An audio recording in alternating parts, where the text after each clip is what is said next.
सुस्वास्थ्य शरीर को अच्छा रखने के लिए, निरोग रखने के लिए हम सब प्रयास करते हैं। रोग आ जाने पर हम दुखी होते हैं तो हम सुस्वास्थ्य के लिए बाहर रास्ते ढूंढते हैं, दवा और भी बहुत सारे तरीका अपनाते हैं।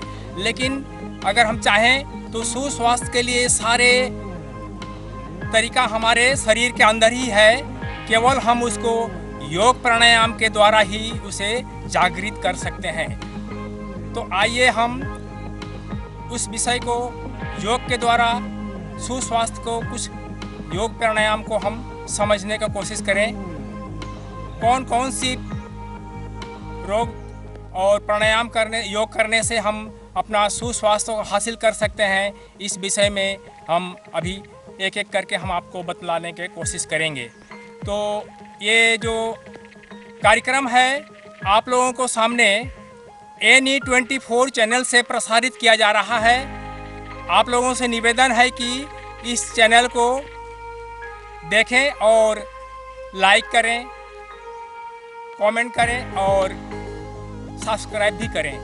मैं नरेश बरेठा, देर न करते हुए मैं योगाभ्यास को मैं अभी करने जा रहा हूं। आप लोग ध्यान से इसे देखने की कोशिश कीजिए। मैं मुंडूकासन आप लोगों को दिखाने जा रहा हूं। तो मुंडूकासन को करते समय सबसे पहले वज्रासन में बैठ जाइए। वज्रासन में बैठकर इस तरीक़ा से बैठ जाइए, सीधा होकर अपने मुट्ठी को इस तरीके से आपको नाभि के ऊपर में दबाव डालते हुए सामने झुक जाइए और सांस को बाहर करते हुए सामने झुक जाइए। ऐसे ही इसी अवस्था में कम से कम 10, 15, 20 सेकेंड, ज़्यादा जितना देर तक हो सके आप रहिए। फिर श्वास को छोड़ते हुए बाहर ऊपर आ जाइए। ये इसका दूसरा तरीका ये है कि आपको हाथ को इस तरीके से लेकर और ऐसे रखकर फिर से दोबारा आप उसी अवस्था में चले जाइए। मुंडूकासन को सामने झुक जाइए, श्वास को बाहर कर दिया, सामने झुक गए और इस अवस्था में जितना देर हो सके आपका पहले कम होगा, धीरे धीरे इसका बढ़ते जाएगी और कम से कम 30 सेकंड तक अगर आप कर लेते हैं, इससे भी बढ़ा सकते हैं तो और अच्छा है। ये हमारे शरीर के लिए बहुत ही फ़ायदा है। पेट, कमर और बहुत सारे बीमारियां, हमारा स्टमक में जितना भी है, किडनी से लेकर आपको लीवर और पेंक्रियास, जिससे हमारा डायबिटीज़ सिस्टम को ख़राब करता है, उसको भी लिए भी ये मुंडूकासन बहुत ही फायदेमंद रहता है। शशकासन मुंडूकासन के बाद ही करना सबसे सही रहता है।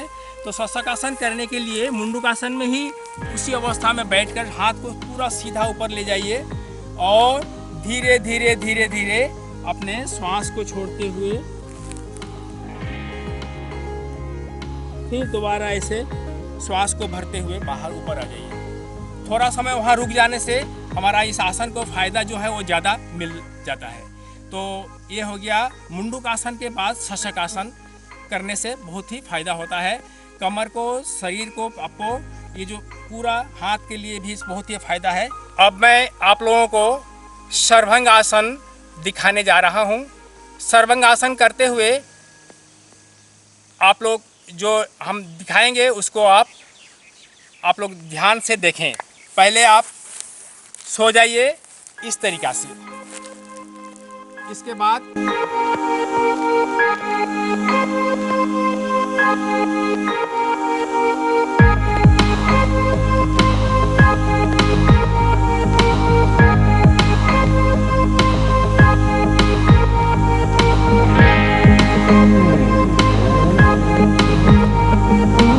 सर्वांग आसन बहुत ही उपकारी आसन है। शीर्षासन के बाद ही इसका नंबर आता है। मान लीजिए कि इसको अगर शीर्षासन को, आसनों को राजा कहा जाता है, तो सर्वांग आसन रानी है, अर्थात शरीर के बहुत ही फायदा पहुंचाने वाली ये आसन है। तो इस आसन को आप लोग करने की कोशिश कीजिए। सर्वांगासन शरीर के, कमर के, पैर के, आपको गले के, सब कुछ को ठीक करने के लिए बहुत ही उपकारी आसन है ये। तो सबसे पहले और भी एक चीज़ है कि आपको यहाँ और जो गला में जो भी बीमारी होता है उसको भी ठीक करता है। सर्वांग आसन के बाद हम करेंगे हलासन। तो हलासन करते हुए उसी तरीक़ा से आप सोकर सीधा लेट जाइए। तो लेट कर और पैर को सीधा ऊपर उठाइए।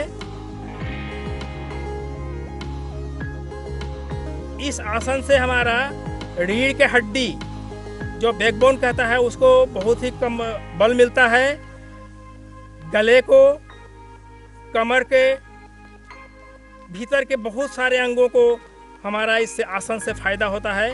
तो योगाभ्यास में हलासन ही एक बहुत ही उपकारी आसन है। आप लोग इसको भी अभ्यास करते रहिएगा और धीरे धीरे कम से कम 2 से 3 बार इसको कीजिए। और अगर थकान लगे तो इस हिसाब से शवासन में थोड़ा आराम भी कर सकते हैं। ये हो गया शवासन। अब मैं आप लोगों के सामने करने जा रहा हूँ मरकट आसन। मरकट आसन का मतलब होता है कि बंदर जैसे शरीर को इधर उधर से लचीलापन बना सकता है। हम उसी तरह से मरकट आसन को इसको नाम दिया गया है, तो उसी को हम अभी करने जा रहे हैं। इस आसन को करने के लिए आप सीधा लेट जाइए। सीधा कंधे को बराबर सीधा कर लीजिए, पैर सीधा रहेगा। इसके बाद धीरे धीरे कमर को मोड़ लीजिए जंघों तक, इस हिसाब से रखकर और धीरे धीरे दाहिने मुड़ जाइए और सिर को बाएं ले जाइए। ज़मीन पर लगा दीजिए दोनों साइड। पैर उधर ज़मीन पर है और इधर माथा भी ज़मीन पर रहेगा। थोड़ा समय रुक जाइए, जितना देर हो सके 15-20 सेकंड आप रुकने का कोशिश कीजिए।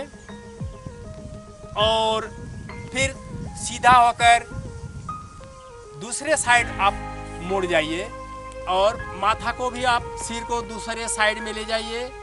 पैर को ज़मीन में लगा दीजिए घुटने को और इसी अवस्था में थोड़ा समय रुक जाइए।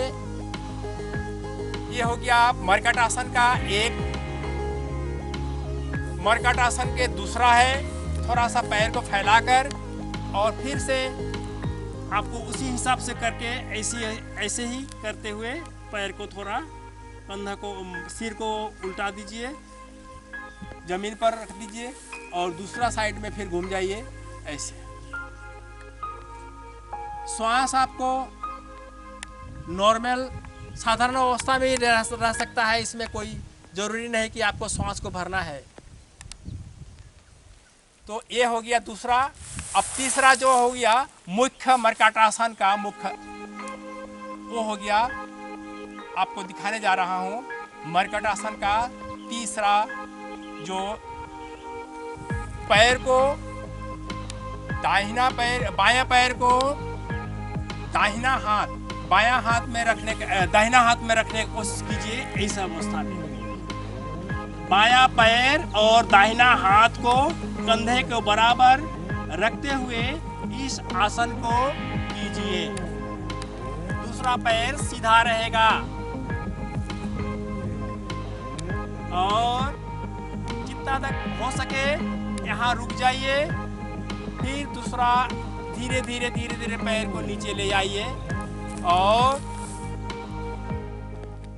दूसरा अब हमको दाहिना पैर को बायां हाथ के ऊपर रखकर सिर को ठीक उसी हिसाब से उल्टा दिशा में मोड़ लीजिए और दूसरा दिशा में देखिए। ये हो गया मरकटासन का तीसरा भाग। तो मरकटासन शरीर के लिए बहुत ही फायदेमंद है। पेट को जितने भी तंत्र है, पाचन तंत्र से लेकर किडनी, पैंक्रियास, लिवर, इंटेस्टाइन में हमारा हजम करने की जितना भी तंत्र है, सबके लिए बहुत ही उपकारी आसन है। इसके बाद भी इस आसन से हम कमर, रीढ़ के हड्डी को भी मजबूत करते हैं। अब मैं आप लोगों को दिखाने जा रहा हूं पवन मुक्तासन। पवन मुक्तासन, शरीर को आप सीधा लेट जाइए करते समय और इस हिसाब से लेटकर बाएं पैर को, दाहिना पैर को पहला मोड़कर आप कोशिश कीजिए अपने नाक में श्वास को छोड़ते हुए अपने नाक में लगाने का और धीरे धीरे छोड़कर दूसरा उसी हिसाब से आप लीजिए।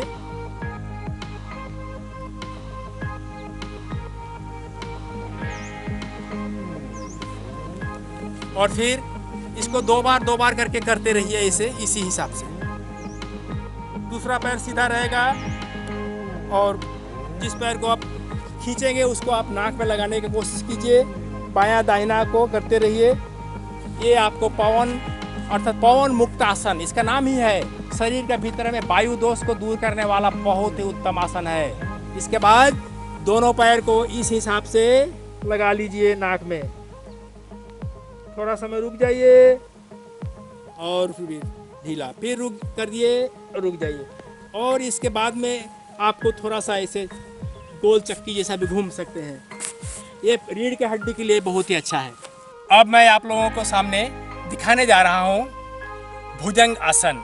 उल्टा लेट जाइए इस हिसाब से, लेट कर और हाथ को ठीक इस हिसाब से रख लीजिए ऐसे, और धीरे धीरे अपना चेस्ट, छाती को ऊपर उठाते रहिए, कमर तक उठा लीजिए। ये हो गया इसका एक। फिर दूसरा में ले जाइए इसको। इस हिसाब से आपको कम से कम 15 से 20 सेकंड रुकना है। फिर दूसरा करना है और थोड़ा उठाइए और फिर नीचे आ जाइए सांस छोड़ते हुए। अब मैं भुजंग आसन का तीसरा जो कि मुख्य है उसी को दिखाने जा रहा हूँ। हाथ को इस हिसाब से नीचे ऊपर रखकर और धीरे धीरे हाथ को सीधा करने का कोशिश कीजिए। ऐसे करते करते आपको पूरा सीधा हो जाएगा। ये हो गया भुजंगासन का तीसरा पार्ट। तो 3 बार कम से कम भुजंगासन 4 बार कीजिए और थोड़ा समय रुक जाइए। भुजंगासन से हमारा कमर, छाती और हमारा जो गले का जितना भी बीमार है सब कुछ को ठीक करने के लिए, पेट को ठीक करने के लिए भुजंगासन, हजम शक्ति को बढ़ाने के लिए बहुत ही उपकारी आसन है भुजंगासन। अब मैं आप लोगों को दिखाने जा रहा हूँ धनुरासन। धनुरासन का मतलब हो गया धनुक जैसा शरीर को बेंड करना। आप लोग सोचेंगे कि ऐसा संभव नहीं है, लेकिन कोशिश कीजिए, थोड़ा कम करते करते भी आप लोग कर सकते हैं। तो इसको सिंपली आप सीधा लेट जाइए और इस हिसाब से लेट कर और हाथ को, पैर को इस हिसाब से पकड़ लीजिए। पकड़कर और पेट के बल पर कोशिश कीजिए पूरा शरीर को रखने के, उठाने का। सांस को भरते हुए इस आसन को करते समय आप लोग पैर को पूरा खींचिए और ऊपर में छाती को भी उठा लीजिए। देखिएगा कि पेट के बल से आपको शरीर को वजन पूरा पेट में आ गया है। तो ये आसन बहुत ही उपकारी। इसका वर्णन करना तो मुश्किल है, फिर भी आप लोग पेट से लेकर, छाती से लेकर, आपको जितना भी इम्यूनिटी सिस्टम है सबको ठीक करने के लिए ये आसन बहुत ही उत्तम आसन है। और धीरे धीरे आराम से रेस्ट भी ले सकते हैं। 2-3 बार अवश्य कीजिए भुजंगासन। भुजंगासन हमारा शरीर के लिए बहुत ही उपकारी आसन है और इसको जितना तक हो सके आप लोग धीरे धीरे कोशिश कीजिए। एक बार कोशिश करने से कभी भी आप लोग डर जाते हैं, तो डरिए मत, कोशिश करते रहिए। कोशिश करने से आपको शरीर को हमेशा शरीर के लिए फ़ायदा ही होगा। और प्रत्येक आसन को आप लोग, हम हर आसन को मैं दिखा रहा हूँ क्योंकि यहाँ पूरा समय तो मिलता नहीं है सबको एक साथ दिखाने का। फिर भी मैं कोशिश करता हूँ एक दो करके आपको दिखाने का। अगर और भी कुछ आसन मैं दिखाने की कोशिश करूँगा बाद में।